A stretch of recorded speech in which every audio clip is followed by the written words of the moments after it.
When we start probability, it's quite easy because we do singular events. A singular event will be something like flipping a coin. There's a 1 in 2 chance of getting heads because you only have 2 options, heads and tails, and one of them will be heads. But when we start getting into probability, we do consecutive events. And for this, tree diagrams are very useful. Let's start with a very easy example.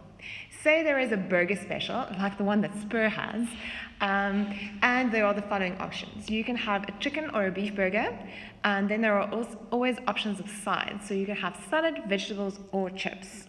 So every burger comes with sides, and we want to see how many different combinations there are.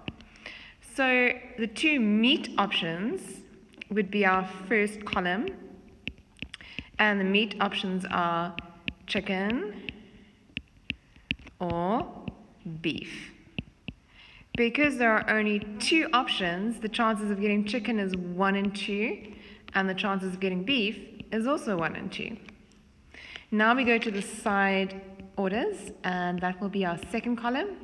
So our options are salad, veg, and chips. Because there are 3 side options, each option would be 1 in 3. So those are only the options with the chicken burger. So now we have the same options with the beef burger. Salad, veg, and chips. And once again, there's a 1 in 3 chance because there are 3 side orders. Now let's see what the outcomes are. So this is basically for the consecutive events. So this means a chicken burger with salad, a chicken burger with veg, and a chicken burger with chips. Or we could have a beef burger with salad, a beef burger with veg, a beef burger with chips. And now we will see that there's a 1 in 6 chance for each because there are 6 different combinations. So for each of the 2 options, meat options, we have 3 side orders, and that's how we got the 6. So we basically multiplied a half by a third to get a 6. Do you still remember for fractions that we multiply the tops and then we multiply the bottoms? Because we are saying that for each of the 2 options, there are 3, which gives me 6. So the 2 splits into 3 each, giving me 6 different options. Let's look at another example that's very similar to this one. You all know that I love frozen yogurt, so let's use this as our next example. So we have 3 different flavors of frozen yogurt. We have strawberry, chocolate, and apple. So that will be our first column. That's the flavors. So strawberry, chocolate, and green apple. There are 3 different flavors, so each of them will be 1 in 3. And remember, frozen yogurt gives you the option of having it either in a tub or in a cone. So for each of these, we will have tub or cone. Because these are only 2 options, a tub is a half a chance and a cone is half a chance. And it's the same for chocolates, and it's the same for apple. A half, a half, a half, a half. So now let's look at the outcomes or the combinations of how we can have the different flavors, and if it's either in a tub or a cone. So we can have strawberry in a tub. We can have strawberry in a cone. We can have chocolate in a tub, or we can have chocolate in a cone. We can have apple in a tub, or we can have apple in a cone. And once again, there are 6 options because each of the 3 flavors have either a cone or a tub as an option. So that's a 1 in 6 chance for each of them.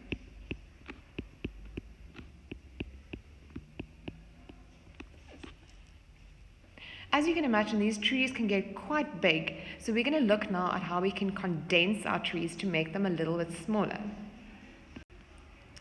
Let's take the same example, but we now want to condense it into fruit flavors and non-fruit flavors.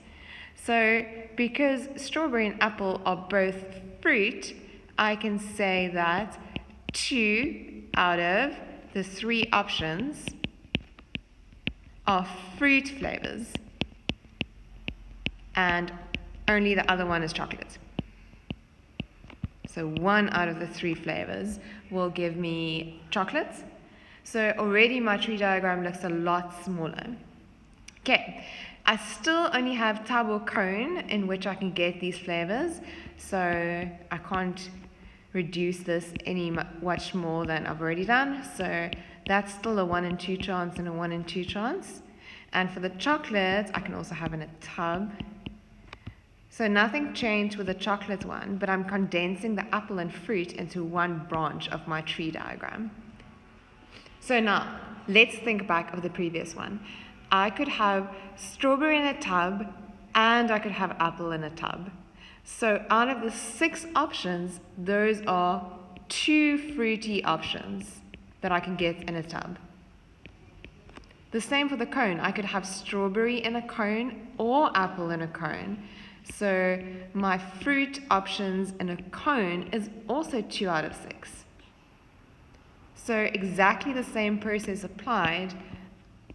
In terms of my fractions, I say 2/3 times a half in order to get 2 sixes, and exactly the same for the cone. It's 2/3 times a half, and it's 2/3 because it's the strawberry and the apple. Nothing changed, however, for the chocolate one. So chocolate in a tub is still 1 out of 6, and chocolate in a cone is also still 1 out of 6.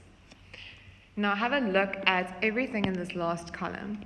The 2 over 6, the 2 over 6, the 1 out of 6, and the 1 out of 6.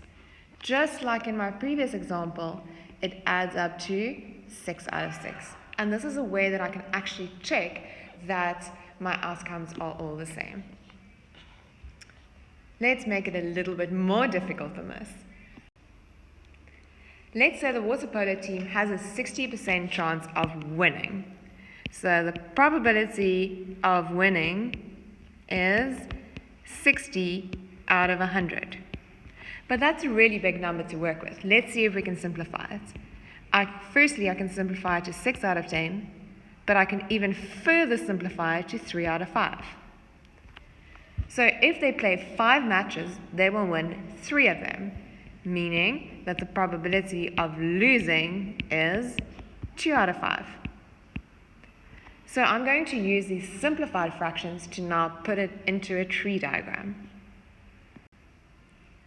In my tree diagram, I will have win or lose.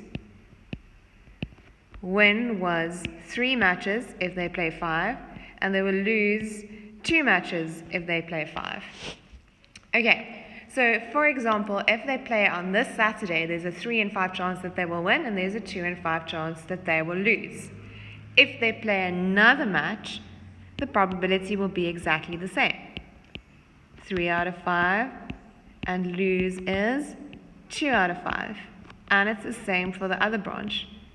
Win is 3 out of 5, lose is 2 out of 5. From here on, it gets a little bit more complicated to work out the fractions. So you might already know that I need to multiply my fractions, but why do I do that? Let's assume that they played 5 different matches. 1, 2, 3, 4, 5. They would win 3 of those 5. And let's say after this first one that they have won, they play another 5 matches, of which they will win 3 and lose 3. And that is the same for every branch. If I do that for every branch, I will end up with 25 different matches that they have played. Of those 25 that they have played, they would have won 3 after the first win, 3 after the second win, and 3 after the third win. which means that they would have won 9 out of 25 matches. Luckily, I don't have to draw a tree that's that big, and that's why I can only multiply my fractions in order to get that last value of 9 out of 25. The same will be the case for first winning and then losing.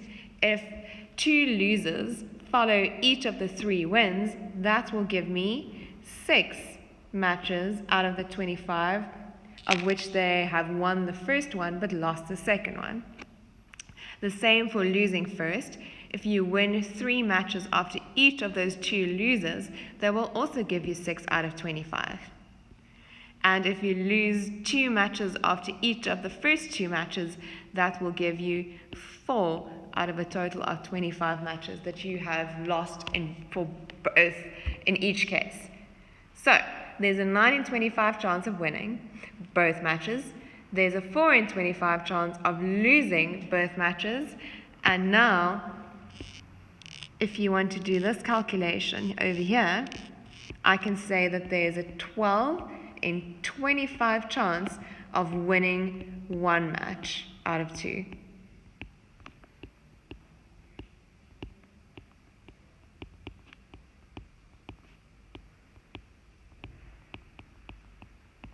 Okay, so if I need to give headings to my columns, it would be match 1,